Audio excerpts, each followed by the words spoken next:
৭.৫ কোটি টাকার পার্বত্য চট্টগ্রাম উন্নয়ন বোর্ডের অর্থায়নে বান্দরবানে তৈরি হয়েছিল সার্কি টাউন হল।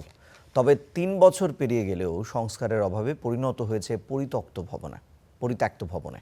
এটিকে দ্রুত সংস্কারের আশ্বাস দিয়েছে সংশ্লিষ্ট কর্তৃপক্ষ।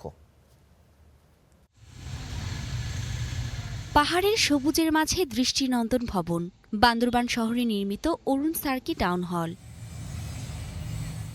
তবে বাইরে থেকে দেখে বোঝার উপায় নেই ভেতরে অবহেলার রাজত্ব। একসময় সাংস্কৃতিক ও সামাজিক কর্মকাণ্ডে মুখর ভবন এখন প্রায় পরিত্যক্ত। চারদিকে আগাছা, অব্যবস্থাপনা আর রক্ষণাবেক্ষণের চরম সংকট। ধুলাবালিতে ঢেকে গেছে হলরুমের আসবাবপত্র। ২০২৩ সালের ভয়াবহ বন্যার পর সংস্কারের অভাবে একে একে নষ্ট হয়ে যাচ্ছে ভবনের মূল্যবান যন্ত্রপাতি। অচল হয়ে পড়েছে জেনারেটর, এসি ও সাউন্ড সিস্টেম। বিভিন্ন স্থানে দেখা দিয়েছে ফাটল, হয়ে যাচ্ছে অবকাঠামো।